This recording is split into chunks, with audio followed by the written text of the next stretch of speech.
Hey neighbors, a handyman here with Initiative Coffee Company along with carrot enthusiast Jake Delmaro, and today we're talking about DDEX 4-5, the Seer.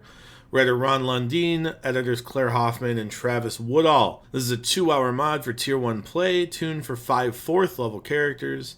The party stumbles upon a Vistani family in crisis. The adventure leads deep into the forest where folks aren't quite as they seem. The Bagarovs. The adventure starts with the characters hearing strange drums, a welcome respite from the constant quiet and occasional raven call in the woods outside Erasno. The party finds a source, the Bagarov family of Vistani. The Vistani family lets the party experience traditional Vistani dance and story. In the end, Captain Ellis, the family member leader, asks the party to help Denali, who is engaged to Layla, a member of a nearby family that is being pursued by Hansi, an outcast. Jake, get us started off. What's going on here? Well, I have to say that this was a cool start of the adventure. There's a mini bear attack, and there's even like background for that where you have, after a few rounds, you have, the noise caused by the bears, and then you have the Bogarovs just going like war drums, and then the bears are like, we don't want any part of this, bye. And I thought it was neat. Here it's really cool with the whole Bogarov's interaction. They talk about the different traditions that the Vistani have, and like we haven't had a true. I mean, we've had some involvement up to this point with the Vistani, but it hasn't been to the extent that we've like seen the details. Like you're Yeah, we talking haven't about, learned anything about them. like almost. And I hate putting it Yiddish, but like having that kind of thing. There's like terms that they use, like similar to how I use certain terms that like almost are they're borderline like I don't say insensitive, but like they're terms that like are used inter-Vistani or Vistani that like an outsider wouldn't know. And even like the term outsider really is one of those terms. Right. It's just, italicized and whatever. they have a different word for it, I think. I just used outsider for the No, sake and of clarity. it's like go it's let's see here. It was Gorgos. Yeah, Gorgos. Gorgios. And I will have to say that like it was very cool. Like it was just a cultural and once again, we've only been told 1 it was like they're thieves, and then like we haven't seen much digging back of the layers. So I really did appreciate the spot. And it could be time for a DM to just like dive in a little bit. You had dance sequence that happens. You have storyteller. And then you have like the eventual asking. And this is a good mod to like bring in your player that's the most resistant, right? Because like during the dance, one of the women in the tribe like picks out a specific target, and the mod specifically says like the player or character with the most like curmudgeonness to them or whatever. You know what I mean? Like, and I think it's a really good time to like if you've got a player that's kind of on the edges, like not really into it, let's say, you can just make them that character and bring them in that way. I mean, in terms of how this mod runs, in terms of the actual story itself, it is pretty self-explanatory in terms of you're looking through. You got to figure out you've got a Mortu that's been infringing on the husband to be or groom to be's bride to be, and they can't, and like through like wedding rituals, like they can't go to each other's camps. It's straightforward unless you try to explain it out loud, and then you're like, there's so many steps here. But it's a nice little reprieve from like, hey, the undead are attacking a town, and I mean I'm not saying that's like bad about it, but like it's a nice like kind of gear shift since you're slightly outside of Arras now, or you're a little bit outside of Arras now. I think so. And that's going to be a theme for a lot of most of the future mods here. Like this is the last tier 1 mod in the season, I think. And once folks get out of tier 1, Arras now is largely just a base. I guess there's one more after this. 4-6 is a tier 1 mod too, but once they get to tier 2, like Arras now is just a background location that they stay at, right? It's a resource they have, but ultimately a lot of the mods that we've run since have a hot start in the woods or on the way somewhere, or Yeah. So it definitely was. I do like this. I like the entrance into it, but I mean, in terms of this part, you're trying to help a soon-to-be wed individual figure out what's going on, and you're the shocker. You're the missives, or you're the messengers to figure out Right. what the heck's going on. So I will say that I do like this opening combat because my favorite combats are combats that don't finish. like like combats that like especially it's an like aggressive combat too. It's a tough combat, but it's a tough combat that doesn't mean anything. No, not at all. And it's nice to see it like, oh, there's 4 brown bears. Oh, there's people that make them go away. All right. Well, Nothing's been solved really. well, nothing's been solved, but there was no problem, right? Like If you were running this in a time constraint, that might be a spot you want to like. I would just skip montage. that entirely. Yeah. Yeah, that's. I mean, it's a cool like if somebody's like gotten off another table. Let's say you're at a con, and they're like, and you like know that person. It looks like they had rough. Just let them like drop a. I don't know. Like let them just start swinging, cause whatever. But otherwise, this is something you can totally get rid of. Yeah. Anything else about part 1 here? I don't think so. Part 2, the Muslavariks. When the party gets to the Muslavarik camp, Layla is nowhere to be found. When asked about Layla, the Vistani family says she's been keeping late hours and is likely in her wagon. When the party investigates the wagon, Layla is again nowhere to be found. Instead, is a series of clues indicating Layla is more than she seems. This is a short little exploration social section. It's interesting because like there's a part of it that's like she has the vision, which is kind of slightly explained, which I believe is just she's like not a fortune teller, but like kind of like a futures teller, I guess. But then like there's also the other part of this, which is like in stark contrast to like it feels like this Layla is totally an outcast in this group, and like because you have the Bogorovs that are like very an artsy Vistani tribe, and then you have the Muslavriks that are the practical, tradesmen or tradespeople of the Vistani, and then you have like this girl who's like seems not useful. Like even the people that are described, like you have like the father who and like and then the son who are like they've got scars, they look like they've been worked, like there's probably not a callusless part of their body, like that kind of idea. And then you have like her, so it's kind of interesting to see that. And then when you finally get to like her wagon, and then you finally get to like reading it as a DM and playing it as a player, it's kind of one of those tough things because like I don't know why I'm holding off. You're a DM if you're reading this. She's undead, so yeah, like she's a vampire spawn. Yeah, she's a straight vampire spawn, and like I was reading it, and I was like, oh, she's got dirt in her wagon. I was like, oh, that makes sense because she's a vampire spawn. Yeah. When I was playing it, I was like, what the hell? Like, get that out of here. And I think largely that might be why she seems like so much of an outcast, right? Like I think the other people in the tribe have scars because she is completing these rituals regularly to make herself look human again. I guess that makes a lot more sense. Yeah, and I think like largely those rituals are doing frankly too good a job and not letting her blend in with her family, right? Yeah.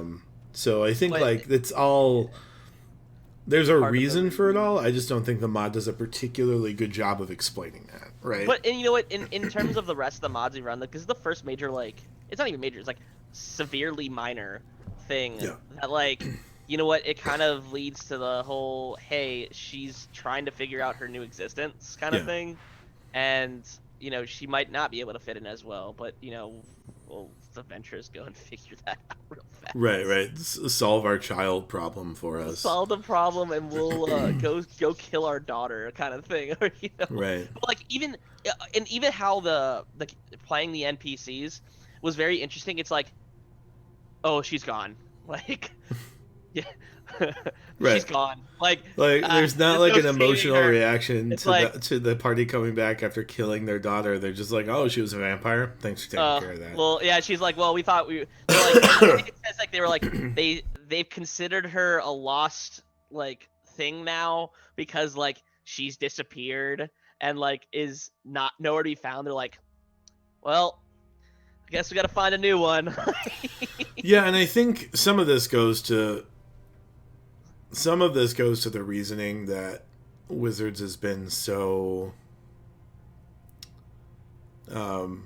vocally aggressive about going back and changing the Vistani, is it shows like very isolationist culture and a very like Well, like, isolationist in the sense of like community. It's like because well, they that's what have I mean. Yeah, beautiful, beautiful coloring of who they are and like how they're described. But like you don't get to see that until you're, I mean, what, we're 16 to 20 hours into the season. Like, right, but it's a very like I guess utilitarian kind of approach to a culture, right? Like, oh, she was a vampire, thank you for killing her. Or like even like the outcasts, like they're a bad person, so anybody who talks to them is an outcast now too. Like there's a lot of cultural stuff here that like shows why Wizards took heat for it, frankly. Took heat for it, frankly.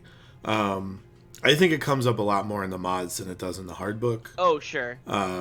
Just because you're more exposed to the Vistani in the mods than in the hard book, unless as a DM you focus on the Vistani in the hard book. But well, the interesting thing I've always felt about the Vistani as I've been playing through it, as I've like read through some of this stuff, is like they're no different than any other like group in any other season.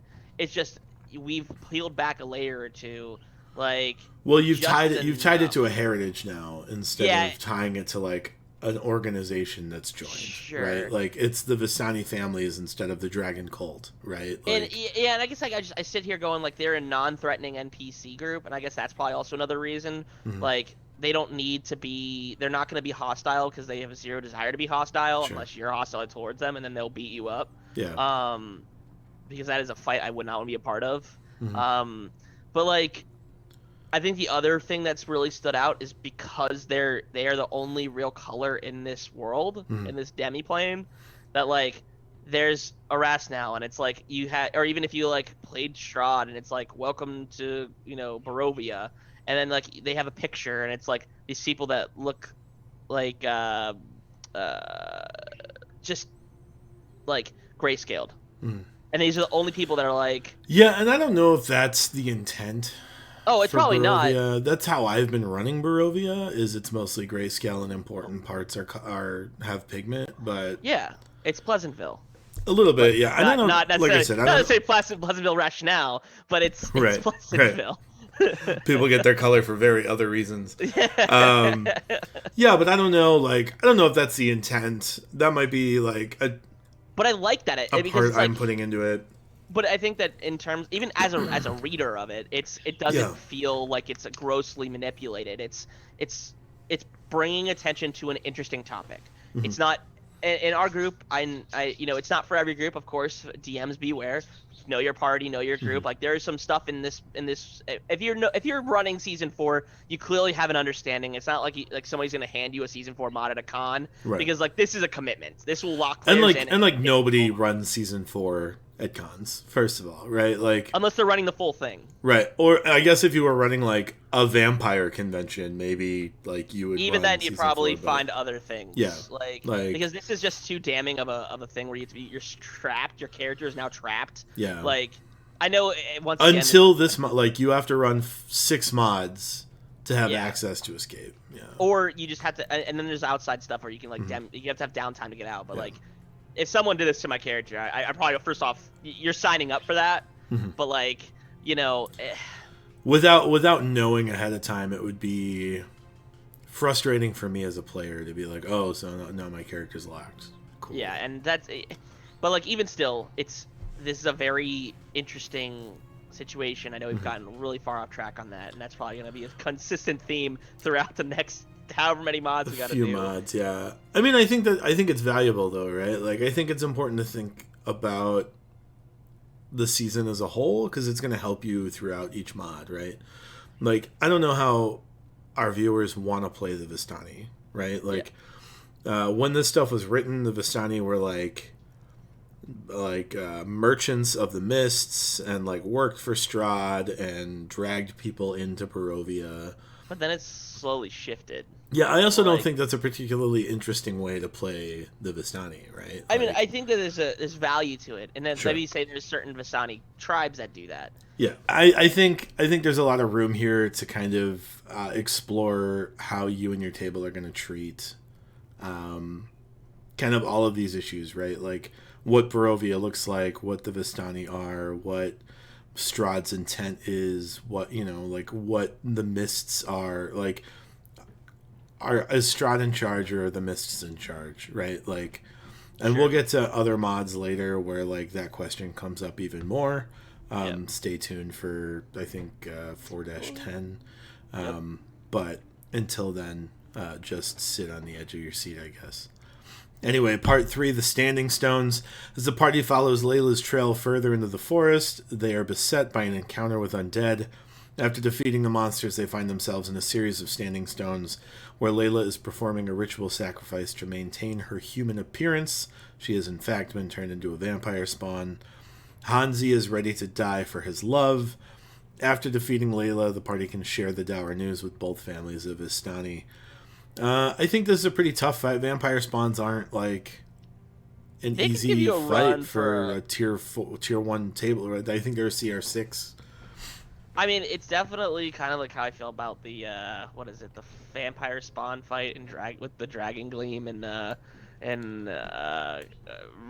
what is it, Horde of the Dragon Queen. At least it makes sense here. You feel woefully unprepared. And I mean, that's not a vampire spawn. That's a full vampire. But at least it's thematically appropriate. It feels the same kind. It feels agreed on thematically appropriate. It just felt like the same way. It's like that vampire fight was very tough. This is because it was still a vampire fight. Right. This, as a vampire spawn, just tuned down. It's, you know, it just, that's the next step up. This is a tough fight. Like, it's tough. And you've got what? You got something else that's helping her too. I think it's a couple whites. Oh yeah, it's like 2 whites, I think. F that. That's rough. That's a tough fight. Yeah. You don't. If somebody gets grappled, they're going down. Like. Right, like, and that's after a fight with a white and 2 ghouls, which your players could be strength drained going into it. Like, there's a lot going on here. But like, I do like the fact that it's like she's using Hanzi as a means to get back to her overly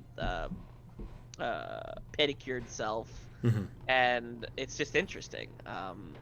Yeah, and like it's interesting because I don't know what the intent is either. Right? Like, I don't know what Layla's planning to do. Like, is she just going to keep living as a Vistani and just has to, unfortunately, make these sacrifices every month or 2 months or 6 days or whatever? 2.5 hours. Right. Like, is she, like, coming up with an elaborate scheme to, like, destroy all of Barovia? Who knows? It mentions her time scale or time frame a little bit, where it's like this turning into a thrall was like real recent, within a day. It's like within like a week, I think. Right. So I guess that implies that there are going to be many sacrifices if she continues. So like, it's like kind of like, you know, Hunger Games, or, you know, it's day 5 or it's week 5 and one more person's gone, and it's Layla, you, and them, and you're like, I gotta go. I think it might be Layla doing the killing. You're like, I don't want to point too many fingers. I'm about to win this game a clue. I know I'm not the murderer, and she's the only one left. This game of Mafia is getting real ugly. Right. No, I think the encounter is good. I think tough encounters are good encounters, even at tier 1 play. I would make sure you don't overdo it. You know, part of tier 1 play is about learning your characters, not about, like, destroying them necessarily. A lot of, like, compared to other places, other mods that had, like, I think Barovia is a weird season where you have to have that balance, because there's very few ways that you can save your party without making it look real obvious. Like, yeah, I mean, like, it's built into the season a little bit, right? Like, vampires. like maybe you have elves from the woods, but you haven't really encountered them, like, but because that's really more into next mod. But like, You've encountered them in 4-2. but who knows if they would actually be willing to help? That's true. I guess that depends on the relationship your party had with them then. Because I mean, when I look at this, I'm like going like, this if this goes wrong, one bad crit roll from a vampire spawn, someone's going down. Somebody's dying. Like, someone's dying. It's 2d6 necrotic damage that reduces your max hit points. I just don't know what you could do. Right, so part of it is like built into season 4. Like, if things go real south, it's implied that like Jenny Greenteeth is there to like come through. You. It's just gonna cost you something, right? And you haven't even formally met her yet. Like, you met her in one of the earlier mods, yeah. Yeah, but she was kind of like, "Hey, I've got a dude on a chain," and it wasn't like a formal. You went to her cottage. Yeah, I guess like part of it is like it's implied that Jenny Greenteeth is kind of a known entity by the folks that get dragged into Barovia, because she is outside Flan. The party's outside Flan when the whole season starts. I also didn't realize that it all like it took me a minute to read like some of this rereading where it like just stole a part of the forest from Faerun. Yeah, like it's almost just like missing. It's just Greenhold got taken. Yeah, like an entire like the area, like there's like vast expanses. Like I want to know what it looks like. You know how Vorgan Sharax has got his like his bull crap going on over. It's just over like, what happened to my forest? There's just a crater like in the middle of Faerun that's just like F all is going on there. You know, it's like it gets like the quivering forest gets conflated with whatever the name of the Barovian forest is that I don't have on the top of my head. And I wonder if it's just like the stuff from the quivering forest gets transported to that forest in kind of the same layout. Well, that's what confuses me because I'm like, what? I want to see what the outside looks like. I want to see the third person perspective of Faerun. Because if it absorbs everything, if it literally absorbs everything that gets pulled in, like what does Faerun look like? Yeah, you know what I mean? How big is Barovia? Yeah, like they just took what is it the crossway in or whatever? Yeah, it's just gone. Like what if the guys just standing like, oh, I know there was they didn't just I stayed at this tavern 3 nights ago. What happened? Where'd it go? Where's my family? Like, yeah, I don't know. I think like there's a lot of ways you can explain it, and some are more ridiculous than others. But like maybe that's what you're going for, right? Like. Season 4 is so dour that maybe like black comedy is what you need to add to season 4 to mix it up, right? Like maybe you just need to make it over the top, like campy vampire, just to get through it. You know, I don't know. Like do what you need to do to enjoy the modules, but but it definitely brings up a lot of interesting parts because Barovia didn't just start existing. Right. It's like. I mean, you're not going to have 2 coinciding things. Maybe that's a homebrew thing, but we're talking about AL stuff right now. But it's definitely an interesting... Barovia's... Every step further into this season gets more and more interesting. Mm-hmm. And that's why it matters that you run these mods in order. Yeah. So, that's all I got. Anyway, there it is. DDEX 4-5, the Seer. Thank you so much for listening to some advice to streamline and run it at your tables. Check out our Patreon where you can see playthroughs of these mods at the $5 tier. Find us on Twitter, Instagram, Facebook. From now until the next time, roll together.